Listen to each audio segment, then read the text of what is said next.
Mabuhay! Sawadika! Annyeonghaseyo! Konnichiwa! This is your Unika! Ayan na! O, ganyan. Hey! Ito ang cute! Influencer yan! So, ayan. For today ay mag-unboxing tayo ng FML Caratlan. So, kung nakikita nyo, wala na siyang balot kasi sumali ako sa pooling. So, kanina may balot pa yan na nakasulat dito, S-Scoop. So, si S-Scoops yung nakuha natin this time. Kahit yung nasa parang priority ko is si Jonghan. Ang alam ko, ang pagkakaalala ko is Jonghan, S-Scoops, Wonho Joshua ata yung priority list ko. Pero ayun, pinaka-priority ko nun si Jonghan. Pero wala, hindi ko siya nakuha. Mas mahirap ata kasi makapag-pooling this time. Dahil talagang sealed siya. So, parang hindi siya nasisilip. Unless talagang bubuksan na. So, ayan, buksan na natin siya. So, ayan. Okay lang naman na si S-Scoops nakita. Ay, nakuha ko. Actually, wala pa akong karat version ni S-Scoops. Puro si Jonghan, si Woozi, si Wonho yung meron ako. So, ayan. Yung lyrics book. Ayan siya. Ayan. Fuck My Life. Tapos Sonobong. Then, ayan. Fire. I don't understand but I love you. Ayan. Papers, no, things too.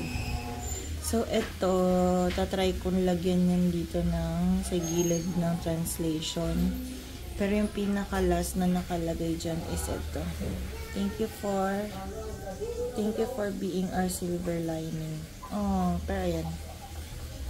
Tatry ko yan lagyan ng translation. So, next na page, ay wala na, staff credits na lang. Next ay itong CD. Ang cute ng kulay nung sa karat version talaga. Ito yung CD niya. Ayan. Tapos ayan. Ito na yung random. Actually, nasilip ko na to kanina kasi kailangan kasi mag-video pag nag-unbox ka dun sa Soul Stop. So, ayun na. Bili ko pala to sa Soul Stop. Dun ako sumali ng pooling. Pang 50 something ako. Pero, ayun. Hindi ko pa rin talaga nakuha si Jonghan. First time kong sumali sa kanila na hindi ko nakuha si Jonghan. So, ito. Si S-Scoops ang umuwi, be. Ayan. Ito yung likuran niya. Next ay si Wonho. So, ayun. Si Wonho yung next na umuwi sa akin. Which is nasa pangatlo ko ata siya sa priority list ko. Si Joshua. Sinong papalag dyan? Ayan. Tapos si June. Lagi talaga nakukuha ko si June. So, sinashoot ko to. Lumabas na yung bagong ni June. Kanta. Tapos, meron akong free na pre-order benefit. Isa lang ba to, be? Asado na dalawa. Sige nga, buksan natin. Malay nyo naman. Malay nyo. Ay! Ay, ganun pala siya, be. Kaya pala ang kapal. So, ito, yung isang mingyu na parang plastic ineme.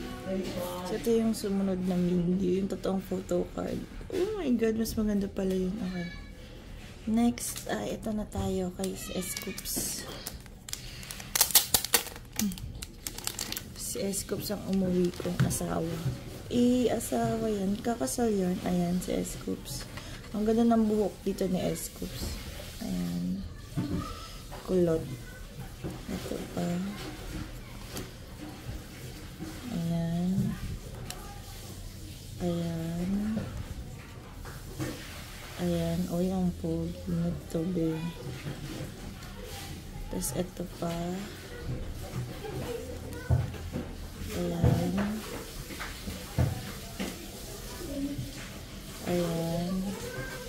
ba pag nanonood tayo ng K-drama, ito yung parang waiting area ng mga brides. Tapos nagpapapicture yung mga bumibisita. Wow! Sige, si S-Cups na yung bride. Charis. So, ayan. Ayan, pogi dito niya. Oh my God. Tama ba yan? Ito, nakatingin na siya. Ayan. Pinag-iisipan ko kanina kung bibili pa ba ako, hanap pa ba ako ng Jonghan, pero parang hindi na, okay na ako sa mga umuwi sa akin. So, ayan. Ay, pogi niya dito, babe. So, ayan. May photo card ako na sobrang favorite ko kay S-Cups. Yun yung sa D-Icon. Na nakuha ko lang siya sa parang random ineme sa... Basta yung random eme, nasa TikTok ko yun, na parang pag inopen mo yung yung bag na yun, random yung makuha mong piece. Tapos, ay, hindi pala. Ay, oh, hindi pala yun dun. Yung favorite ko pala na photocard ni S-Cups ay binili ko, pero the icon siya. Yun yung time na ang daming nirelease na pictures ng the icon. So, ayan.